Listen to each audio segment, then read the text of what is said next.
Hi everyone, I hope you all are doing well. This is Radhika here again, and this video is going to be about how unhealed trauma can cause projection.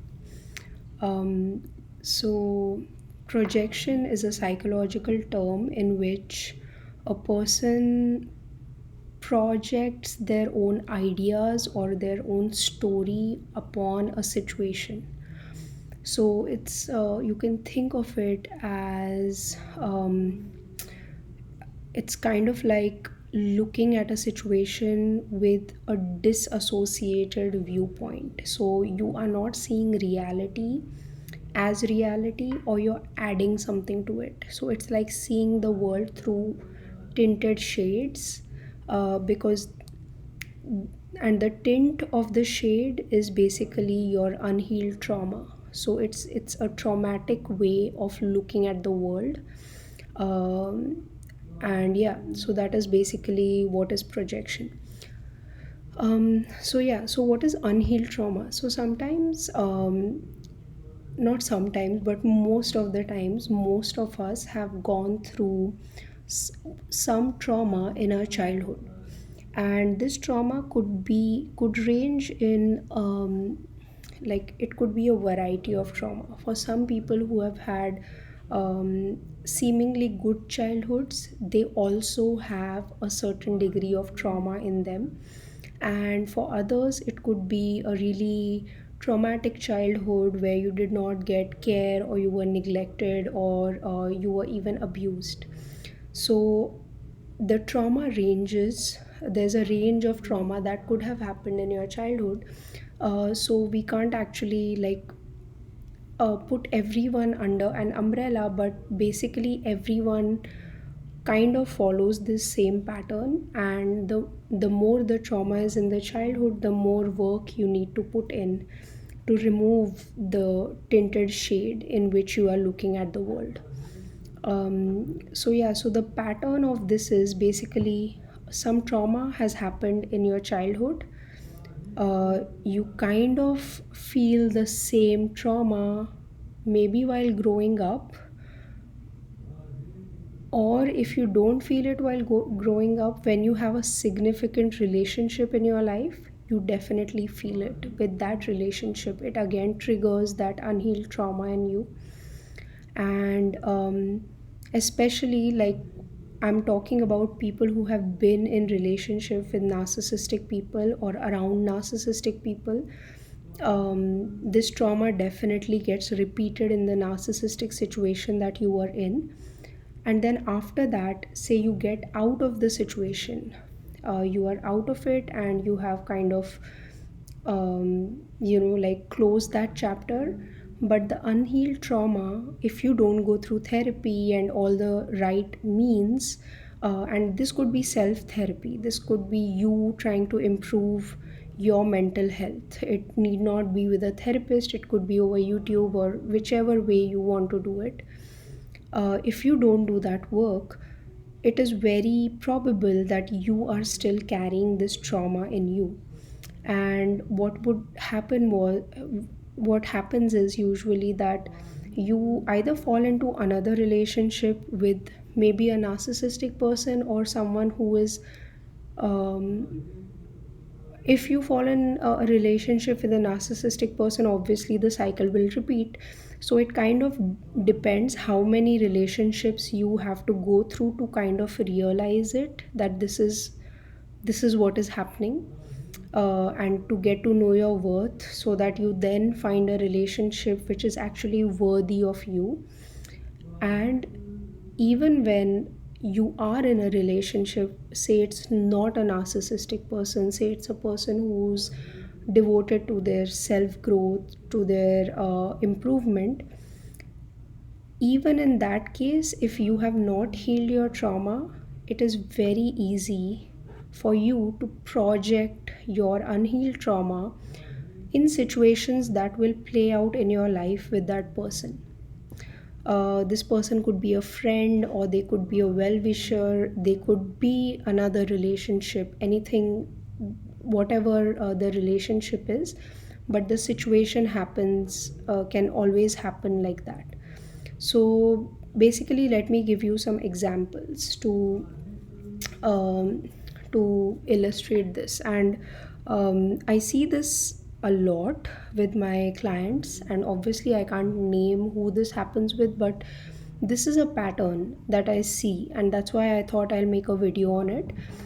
Because a lot of my clients have uh, ex spouses who are narcissistic, or ex partners who are narcissistic. So, yeah. So, basically, let me give you an example of the trauma in childhood. So, say, and since you are watching this channel, I'm just assuming you are an empathetic person. So, let's say an empathetic person, Tom. Okay, so an empathetic person, Tom, when he's growing up, maybe he had a younger sibling, right, very early in his childhood, and he was maybe 3 when the sibling was born.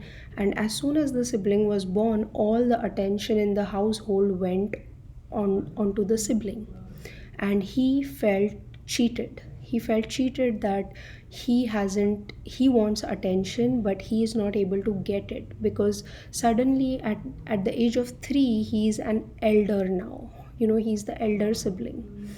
So this is a childhood trauma that Tom might have experienced, and the image his mind gave to this trauma is cheating, and he would feel cheated by his mom because the mom would give more time to the baby and less time to him.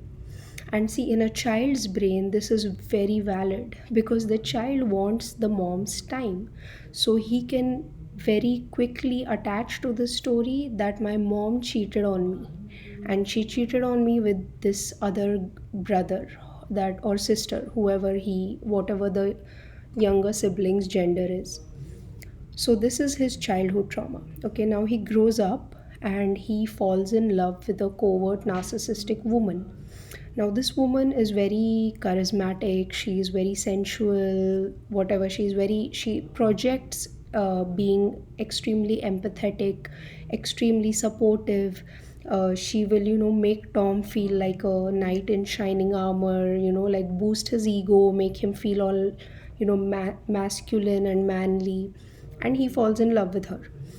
Now, after they are married, she probably gets bored of him, or I don't know what the story, you can make it your own story, but basically she finds another guy who's interested in her, and because she's so charismatic, she kind of gets his attention too, and she has an affair with him. Now you can change the genders around. This doesn't have to be Tom, it could be, like Susie, and the man could be a narcissistic man who cheats on her.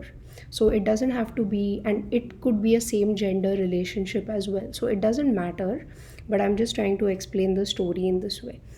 So, say Tom's wife has an affair and he comes to find out about it, whatever.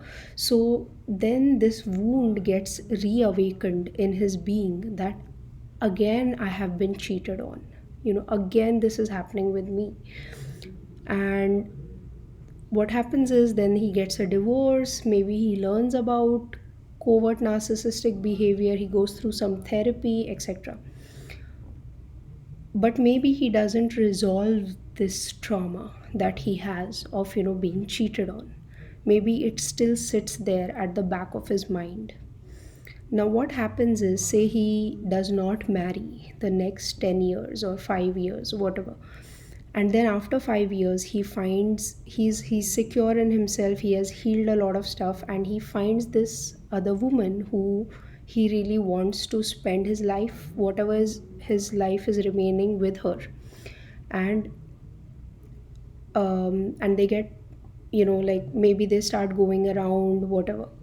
Now this woman, she might not be a narcissistic person, she might have had her own baggage and she might be dealing with her own issues, but she might have agreed, maybe she likes Tom back in a real sense, and maybe she has agreed and she wants to spend the rest of her life with Tom too in a real love based sense.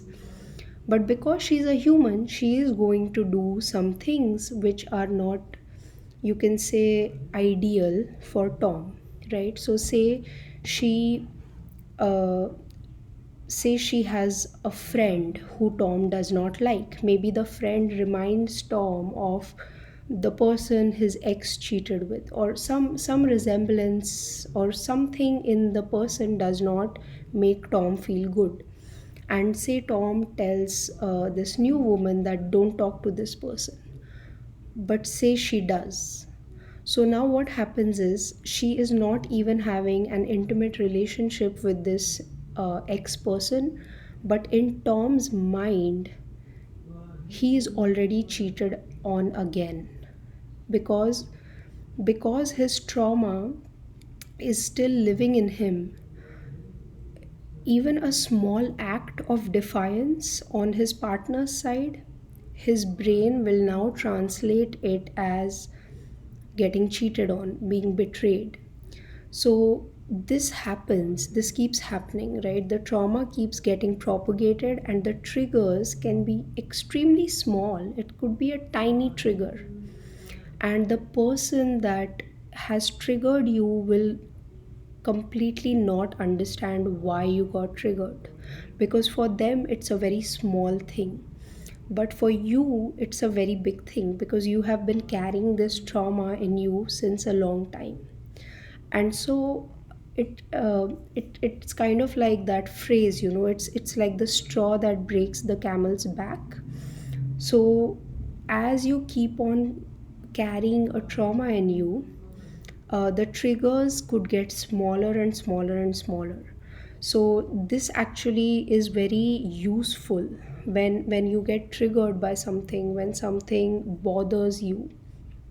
It could not even be a trigger, it could be something that just bothers you. So when something is bothering you, you need to find out why it bothers you. And when you actually note it down, you note down these triggers, these situations that make you feel like icky, or make you feel uncomfortable, or make you feel like it should not be this way. Whatever you feel should not be this way, it points that you have a resistance towards that. So you are not resonating with that energy. And if you are not resonating with a particular energy, it shows you that you have a wounding for that energy, because we all have all energies in us. So you as a person are equal parts cruel, you are equal parts kind. But when you have a trauma with cruelty, it bothers you. And you might feel, why are other people not getting bothered by it, but I get bothered by it, so this reality, something in this reality bothers us. So when it's bothering you, you have to kind of dig deeper and find out why it bothers you. And most of the time the solution lies the first time you got triggered.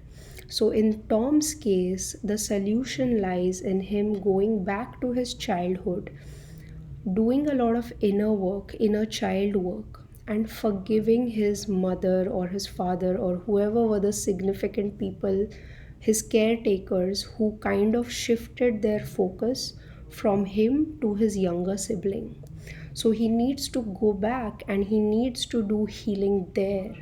And when he does healing there, he will understand why all of this has happened in his life. Maybe he attracted a covert narcissistic woman because suddenly she made him feel very needed, which he hadn't felt when he was a kid. He used to feel ignored, or maybe he used to feel like my mom doesn't need me anymore. So when he got this needy woman who was kind of like a victim, kind of like a complainer, who always made him his hero, he really latched on to her. So if you think about it, it's not only the narcissistic person that latches on to the empath, it is also the empath who in a way latches on to the narcissist. So it's a relationship that goes both ways, so both have some healing to do, and that's why they both attract each other. And It could be hard to hear it if this is the first time you are kind of, if you are in the beginning stages of your healing process. It could be really hard to hear this, so I'm sorry if this triggers you in some way. But I do see this in my clients a lot, because once they are out of a narcissistic situation, the ghost of the narcissistic situation still remains with you, because the trauma is still there inside you. And so it needs some time to get healed, and that requires inner work, that requires you being vigilant of how you are feeling, and you need tools to deal with that. And those are the tools that you get when you do therapy. You get some hacks, and you get some uh, it's like a procedure, or you get some tools basically to uh, feel what you want to feel, and understand what you need to understand about the feelings that you are feeling. So yeah, so once they move on from a narcissistic relationship, there is a lot of doubt that comes into a person's brain or being, because you have been through a bad situation, and because it triggers a part of you which is very vulnerable, which was formed probably in the formative years of your life, and which goes back to the most important people in a human's life, which are actually the primary caregivers, the people you had when you did not know what being a human being is, when you were kind of being programmed to be a human. Those people put some programs in you, and those programs matter a lot, because that is the programming you kind of live out your entire life. So yeah, so that was this video. So I hope this is helpful to you in some way, and if you have seen yourself go through this process, let me just tell you that this is very common, and everyone who has been through a traumatic situation with a narcissistic person, or just general, I get some clients who have not been in narcissistic situations, but they don't have a narcissist per se, but they are just highly empathetic, highly sensitive people, so they feel a lot. So this is very common if you are highly sensitive, because you want to kind of guard yourself against emotions which feel very deep and which feel very uncomfortable. So so this gets better with time, and it gets better with practice. So you just have to be vigilant and keep watching your thoughts, keep watching your the story that you tell yourself all the time. And yeah, and basically therapy is very helpful. You can also see videos online on YouTube, make your own notes, make your own tools that you can use to deal with it. But yeah, it gets better with time, and I don't know if the unhealed trauma ever goes away because I feel like we all are human. Until the day you die, you are going to feel different feelings, and you are going to be in different situations. They are not in your control. So obviously something will come up, and you will have to deal with it. But one thing I can tell you is that it gets better with time. So in the past, if you spent an hour thinking about something, and then you actively work on this trauma that you have, maybe in the future you notice it, you observe it, and you say, there it is, there it is, I see it again, the trauma has come up again. But this time you have tools to deal with it, and when you deal with it with those tools, maybe it goes away in the next 10 minutes, and maybe it gets even better than that. Later on, you don't even need 10 minutes, maybe you need 5 minutes. So that's what my assumption is, that's how we heal. Of course, it's different for everyone, but yeah, the takeaway is that it does get better. So yeah, I hope this video helps you in some way, and stay safe please, and take care. Wish you all a lot of love and a lot of light. Bye.